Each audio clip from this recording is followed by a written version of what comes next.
ছায়া ফেলে যে পথে হেঁটে যাও, সেই পথে শুয়ে থাকি।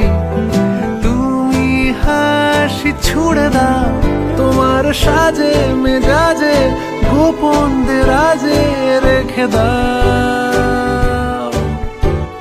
ফ্লয়েড শুনেছ কি না বলে যাও, আছে কি কবিতা পড়ার অভ্যেস? সন্ধে নামে তোমার কাঁধে, তোমার খোলা চুলের ফাঁদে